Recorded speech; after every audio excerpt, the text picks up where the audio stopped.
Good morning, Dubai. Welcome back to the Lovin Dubai show. Our top stories today. The customs fee on goods over 300 dirham has been scrapped. Hallelujah. We'll also be talking about NBC and how he surprised volunteers packing parcels for earthquake victims. What will you really find upstairs on an A380? And also a local nonprofit is protecting the UAE one beach cleanup at a time. But before we get into all of that, the latest trend on TikTok, Instagram, YouTube and Twitter is... de-influencing. Which is exactly what it says on the tin. What is I know what influencing means. So is de-influencing the opposite of that? It is the total opposite. It started on beauty and lifestyle and now it's moved into other products. And it's basically when influencers tell you products they don't think you should buy. This is, a revolution. This is revolutionary. Times have really changed if this is happening, because I don't think I've ever heard of an influencer not liking something. It's rare. It's rare. They tend to like a lot of stuff. So you're behind this? Yeah, I love this trend. I mean, I don't know. Honestly, I don't know. It can be so tricky, and maybe they're just hating on the products or the brands that never collabed with them. But usually influencers only talk, majority of them, they don't talk about the brands they don't like or they don't want to endorse. They just avoid them altogether, and they only talk about the ones that they like or that they themselves would use. You know what I mean? I think and I actually think the same as you. If you follow someone, an influencer, and you trust them, you trust they're only collaborating with brands that they actually like. And for the general part, of course, you're only following people that you trust. What I don't like about this trend is I think it gives potentially untrustworthy people a platform to just shade for clout. They could potentially dislike a product because they think that the populace will dislike it, therefore it's going to go viral. For example, I'm looking at someone here and they're saying, don't buy the Dyson Airwrap. Haven't used it, don't know. Yeah. Looks fancy, kind of like the idea of it, but whatever. But, because it's so expensive and a lot of us can't afford it, I'm probably going to get behind her. I'm like, I don't want that product. You know what I mean? Yeah, that's true. I feel like they'll use the trend for clout rather than honesty. That's true. It can work both ways and it can go so wrong and so right. And brands can even file for defamation for such trends, if they really feel like the person has damaged their brand, it can go so wrong for both the brand and the influencer. So, I was behind this until right now. And I was just I don't think this is the best idea.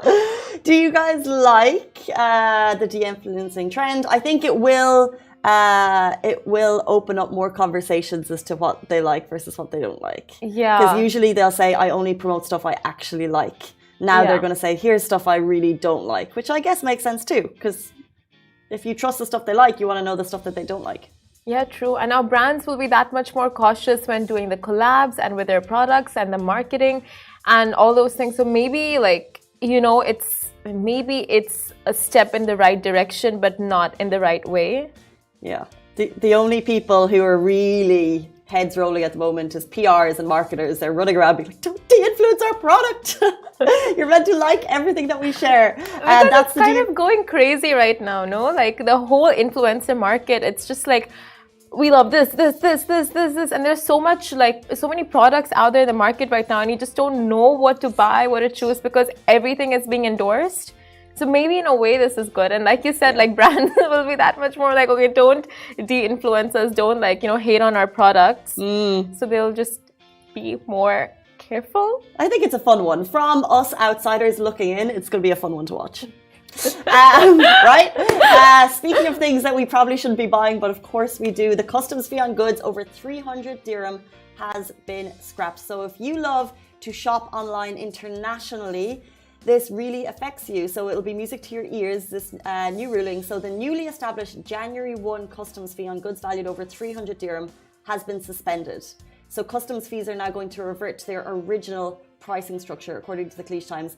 In an email by Dubai Customs, going forward, customs fees will be on goods valued over 1,000, which is what it was pre-January. Exactly. So from March 1st, you'll be paying 5% VAT and 5% import customs duty value of goods over 1,000 dirhams, except for alcohol and cigarettes. Now, for alcohol, 50% duty is payable and 100% is payable for cigarettes. There you go. So just stop smoking, number one. Number two, this is amazing news for online shoppers.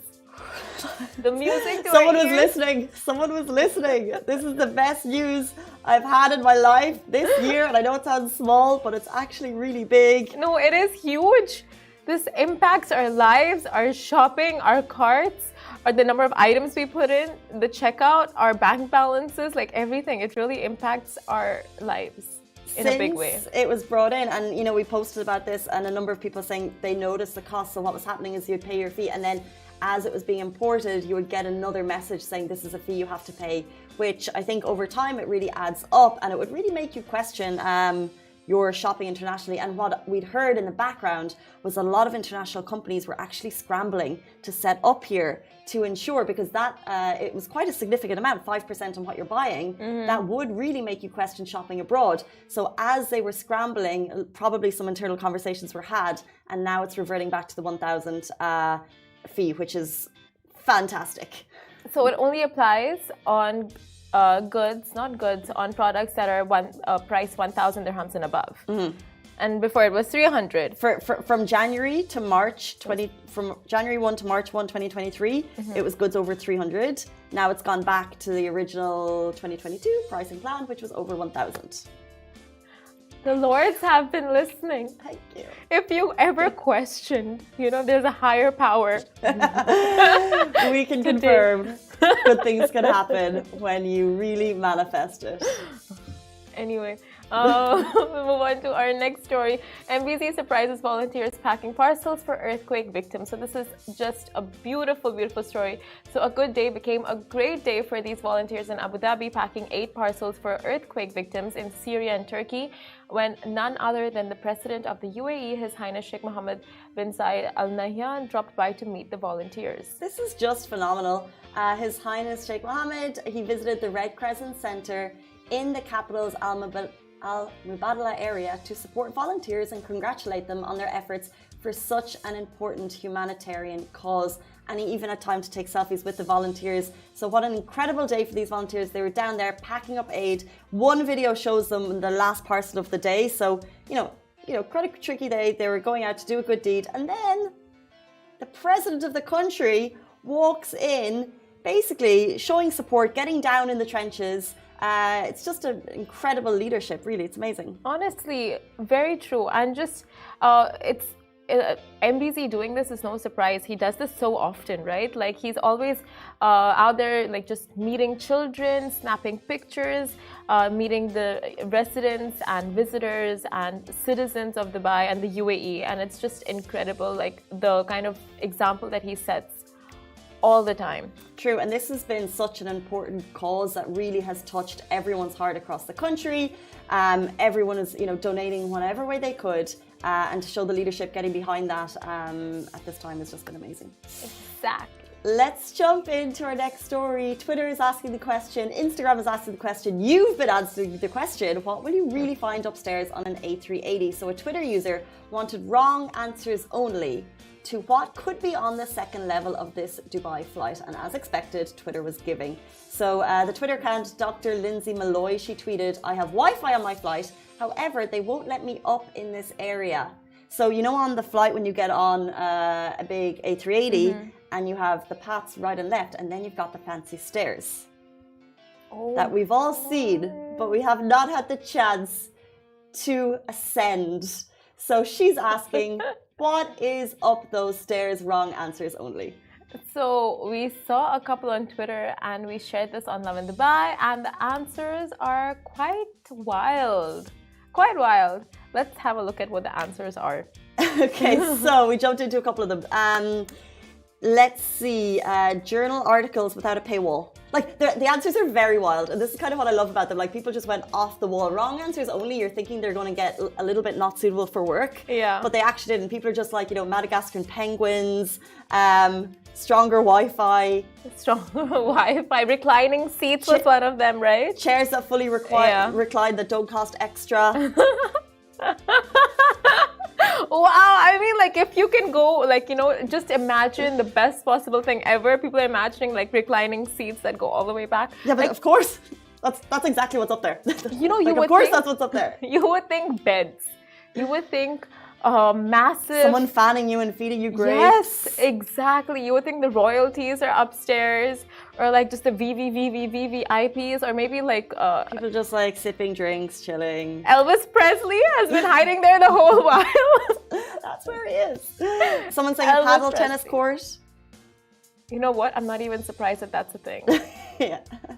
Can we get a elite club vibes? Pretty much. Someone saying pay and you'll find out. Lol. Wow, what a genius. Give this guy a cookie. That's where we hit a roadblock there. That's where Katy Perry filmed California Girls, the music video. Up in the clouds. Oh my gosh, imagine it's just like a translucent dome up there and you're in the clouds. There's so much they can do with they need our brains. Wow. Someone from Emirates is watching. Someone is saying, don't know if this is true, Fundalicious said, I saw this on my last Emirates flight. Everyone knows they hide a whirlpool up there with the best food and cocktails upstairs. Yep. That person's not wrong. I'm sure that's a thing. Wappy says shawarma and karak for 12 dirham. Oh, you have to go upstairs and still pay 12 extra? No, I don't think they have to pay anything. No, they're getting that. For free. That's all included. It's an all-inclusive structure upstairs. That's what we like about it. Oh my gosh. Imagine it's just like a designer deck with like designer shatafs. LV shatafs up that area. I imagine no less, Simran. I imagine no less. Marble flooring. Yeah. Marble seats. Marble. The massager chairs from Dragon Mart. Yeah, no, not from Dragon Mart. It's not going to be from Dragon Mart. They're going to be cost effective and it's still going to have the same because you're going to be surrounded by your golden shataf and your golden everything. Golden, yes. I was thinking LV, but like golden shatafs makes more sense. And then probably like a super dry collab because that's just the way things go. Business first class, did she not book? The endless possibilities. Have you ever seen Mr. Megorium's Emporium?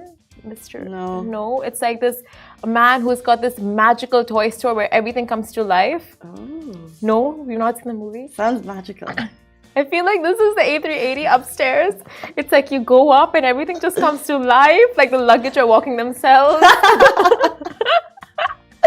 Surely someone knows. Surely someone has been up the stairs. Ali K, Ali B, has anyone actually been up the stairs in the A380? So we just pull ourselves back, rate ourselves in. Tell us, mere mortals, what is up there? The luggage walks themselves, and I'm just blown away by that. Amazing. Or like One day, Ali. One day we'll do a live show from up there, don't you? Can I tell you something? When I was like really small, I used to be so fascinated. So we used to travel like business class up to a certain extent. Then my parents were like, you know what, they're getting too spoiled. So we went economy, like proper economy for like since then economy. So then I would sneak into business class just to like, you know, use the facilities of the washroom, like the shower and toothbrush and all the cool products that they have. And they would keep coming and complaining to my mom, get your kid out of the business class bathroom, because I would just stay there for like hours and hours. Oh my gosh. I would just sit there because it was like, you know, life-changing, the business class bathroom. What age were you? I think 11 or 12. Could you imagine? You've paid for business class and you can't even use the fancy toilet because there's a 12-year-old just like, you know, like doing her skin, using the moisturizer, using spread, brushing your teeth. That's wow. So true. And this was on a really long haul flight. So, I mean, yeah, it's okay. It's justifiable. And ever since then, she's been blacklisted. That is amazing. Business class bathrooms, that's true. Guys, stay tuned. We're going from business class to something that's actually much more close to our hearts. A local non-profit is protecting the UAE one beach cleanup at a time. We're going to have Ben Effer, who's going to be with us right after this to talk all about it.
Welcome back to the Lovin Dubai show. We're now joined by Ben Effer, who is head of activation at Azraq. This is a non-profit. They're cleaning beaches and they're encouraging the reduction of the use of plastic across the UAE. They are doing amazing work and we're about to learn all about it. Welcome to the show, Ben.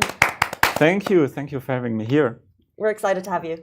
So how did you get into this business and this organization? And tell us about it. Yes. So as you said, it's an NGO, Azraq, and we have the aim of preserving our oceans. And it's run by volunteers. I'm a volunteer. Everyone there is a volunteer. So we all have our daytime jobs, but some of us thought, okay, we must do something to save the planet, more or less. And that's how I came to Azraq. I have 2 kids, and one of them, a girl, she is a bit worried about climate change. And she always worried about what we can do, because they learn at school about climate change and issues with our environment. But there's very little they feel they can do to protect the world, right? So I did some research and I just wanted to volunteer and show them that we can actually do something. That's how I came to Azraq, and I guess many of our other volunteers came in a very similar fashion. It's really interesting that you said you have a daughter and she's a bit worried, because I do think the younger generation is a lot more concerned about making change than we are. Do you notice that across the board? Yes. So the kids are generally very aware about the issues going on with the planet and why it is the way it is. They also understand what needs to be done to change it, but they, of course, they have little options to do something themselves, right? Change must come from the adults, from us. So what we do at Azraq as well is we go to the schools, we educate the kids, we hold presentations about mangrove planting, about our beach cleanups, about the oceans in general. And we see that the kids are very interested. They ask lots of questions, but they already know a lot about these issues. And then we motivate them to speak about it with their friends, with their families. So eventually, it's through the kids that we also reach the adults with what we do. Very true. And you're setting such a beautiful example for your kids. And like you said, like, kids know so much more than what you think, right? Like, you think they'll just know like the basics and stuff, but they are so much more aware right now compared to like back in our days when we were kids. So I want to ask, like, was it for your daughter you got into this? Well, on the one side for my daughter, on the other side, of course, I also see what's going on and that we all need to do something, right?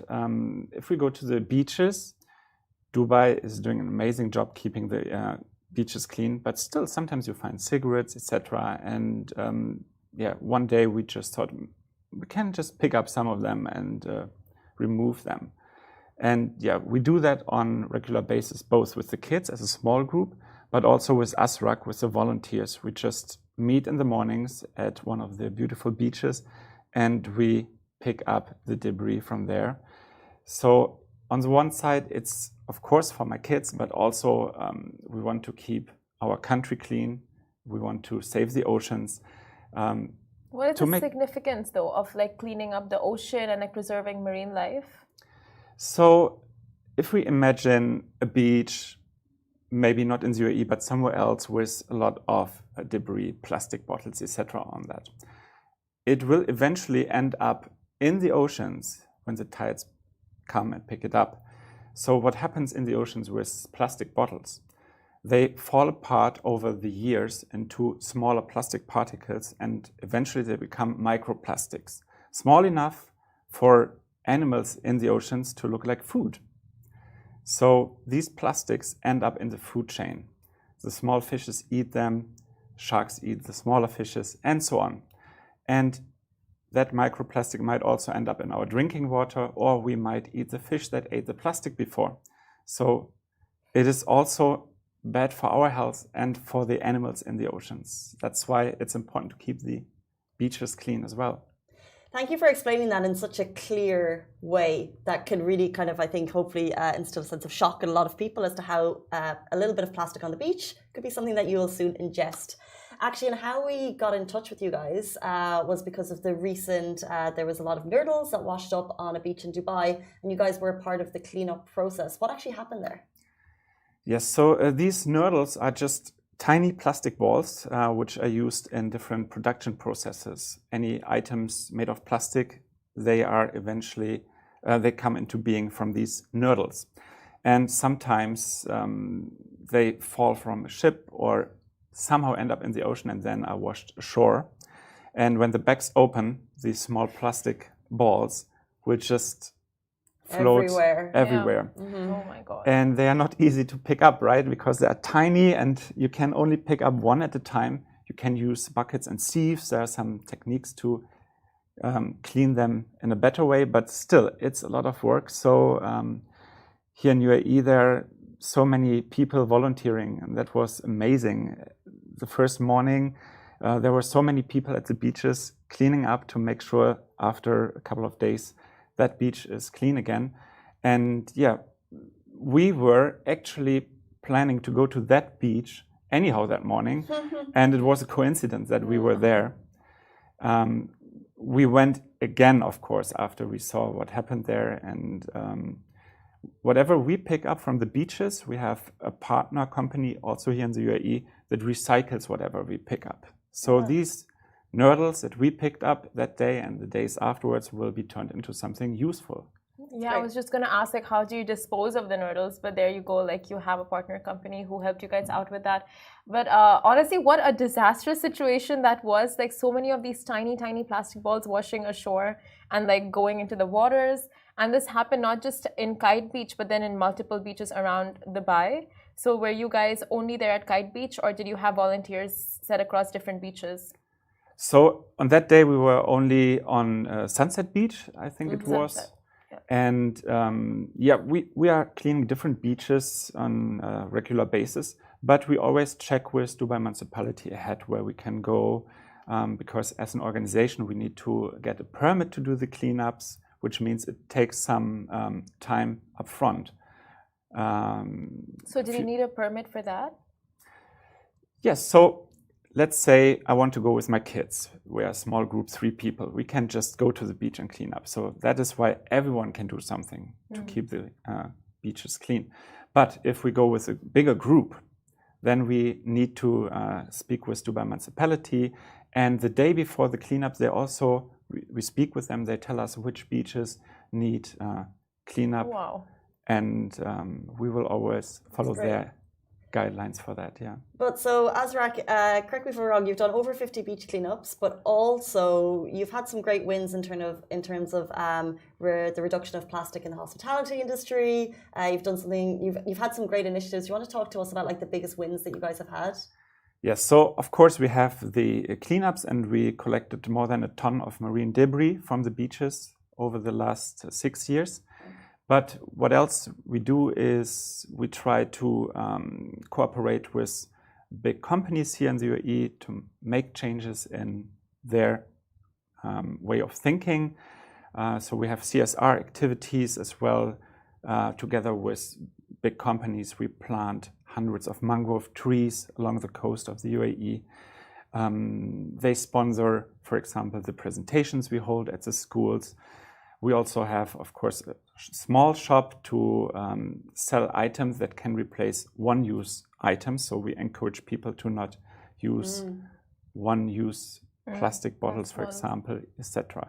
So we have some people in our organization who are speaking with other organizations, with authorities, with companies, and try to make change by giving them good examples on what can be done from within a company. So is there anything that you've learned about marine waste that would really shock the public? Or like any challenges you faced? Well, we always want to promote a positive message. We are generally not painting horrible pictures of any situation. But if we take a close look at the beaches, we can see that there's so much plastic already in the oceans.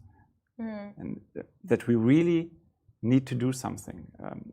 There are many documentations about it available, and just by reading a few articles online, people will see, okay, we really need to do something. And it can be very simple. We can start with recycling, right? Instead of dropping everything in the same bucket, we can start recycling our plastics. We can talk about the issues with other people, make them aware of what's happening, because not everyone knows about it. Yeah. It's really interesting. I joined a couple of beach cleanups here before, and what shocked me was the amount of waste that we managed to put into. It was crazy. It was on preserved beaches down in Jebel Ali area, and the beach looked perfectly clean. And then when we started picking it up, we found bags and bags and bags of stuff, and that was shocking for me in terms of like, it looks like a perfectly pristine beach, but actually there's a lot of waste there. And what's amazing about you guys is it's volunteer-led, a lot of public and community involved. If people want to help, if people want to get involved, if people have questions about what you guys do, how can they get in touch with you? So they can check our website, of course, asracme.org. They can follow us on social media, Insta, Facebook, etc. And we have these beach cleanups and other events like mangrove planting on a regular basis. We have a WhatsApp group for volunteers. So in that group, they can always be informed when something is happening. And of course, we have our ASRAC membership as well. So you can become a regular volunteer for ASRAC, registered with the CDA, and then you will, of course, be invited to all the beach cleanups, mangrove plantings we have, and other events that we are exclusively organizing for our members. Amazing.